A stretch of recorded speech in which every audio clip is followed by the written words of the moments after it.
Greetings everybody and welcome to Madrid Ball. I hope you're all safe and sound. Real Madrid returned to action in La Liga after a disappointing loss in the midweek, but we have to leave the ghost of the past behind and focus on the challenges and the opportunities that lie ahead. The Los Blancos take on Alaves, and this on paper looks like a relatively easier game.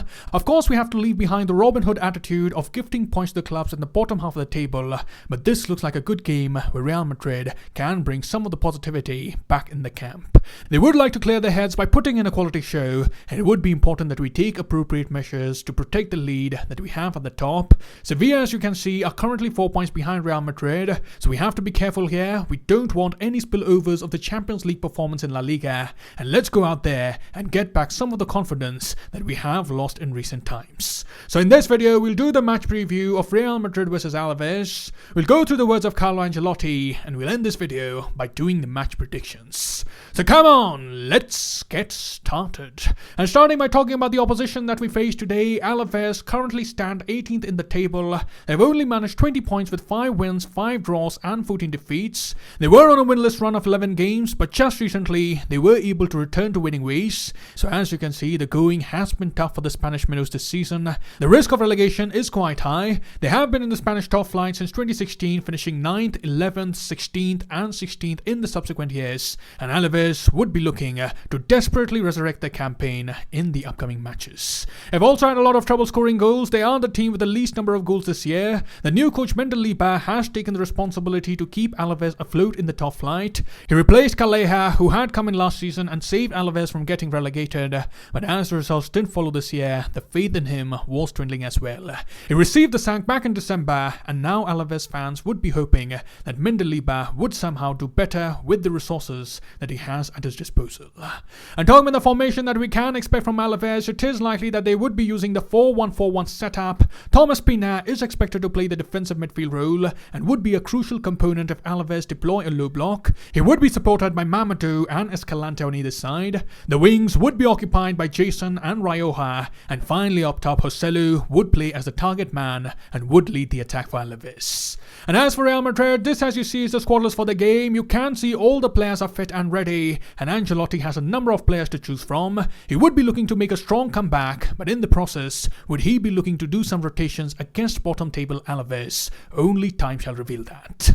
Moving on, let's hear what the coach had to say in the pre-match press conference. Ancelotti was again asked a few questions related to the PSG game and about the playing style that Madrid have displayed in recent times. But while previewing the match, Ancelotti said, "We'll be up against a team who are enjoying a good spell of form and have great pace and solid identity. It's an odd time for us because we are coming off a back of a painful defeat and we are aware that we didn't perform well. Now we have to focus on the game because it's a crucial moment in La Liga. We're out in front and we want to maintain that advantage." Then Ancelotti was asked what has been the reason for the slump in form in recent times, and Ancelotti replied, "Sometimes it's a question of details and very small details. Instead of giving the pass for 4 meters vertically, you give it backwards. I want to be honest, we played very badly against PSG. We did bad things that we had always done well before, like coming out of the back with Alaba, Kroos, Modric. However, it doesn't worry me so much because I know the players have the personality to get out of the situation."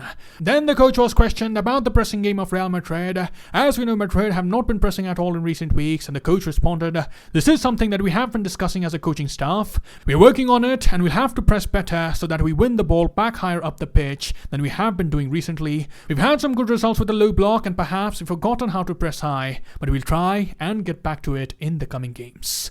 And I'm happy to see that the reporter brought up this question. In recent games, we have been saying that Real Madrid have a tendency of becoming too defensive minded at times, but in modern football, pressing is such a vital component that it just cannot be ignored for a long time. I understand that Ancelotti in a way is trying to save KCM for the latter parts of the season, but with this approach, we also at times prevent KCM from playing to their strengths, and it is imperative that we at least do the bare minimum when it comes to our pressing game.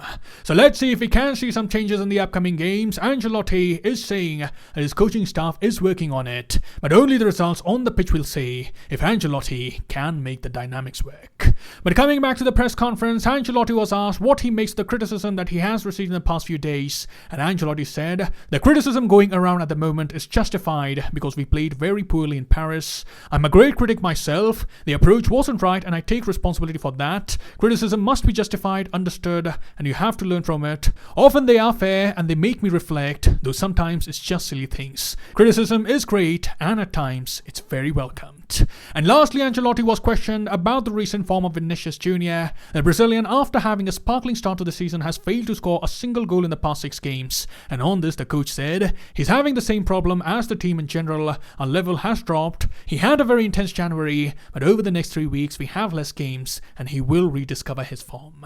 And that wraps up the pre-match thoughts of Carlo Ancelotti, and let's conclude this video by doing the match predictions. In goal, we would be seeing Thibaut Courtois, and in defense, I think Ancelotti will use his strongest backline. In the midfield, it is high time that we prepare Valverde for the second leg against PSG. As we know, Casemiro would be suspended, so it is likely that the Uruguayan will have a major role to play, and it is vital that we get him to play at the highest level very soon. We need to get the best out of him once again, and that is why I predict that we'll see a midfield of Modric, Valverde and Casemiro, with Toni Kroos dropping to the bench. And finally in attack, it does seem that Benzema and Vinicius will start the game, but again we have a lot of uncertainty on the right. Will we see Asensio, will we see Rodrigo, or possibly can we see one of Bale or Eden Hazard? Each have the qualities, but I'm going to go bold, and I'll say Gareth Bale will return to the starting 11. So that, as you see, is my predicted lineup, and as for the scoreline predictions, I predict Real Madrid 3, Alaves 0. So that is all I have here. Do let me know how you're feeling ahead of the game, and what scoreline are you predicting? Right in the comments below. I'll see you soon. Till then, take care. Glory to Madrid, and as always, Ala Madrid.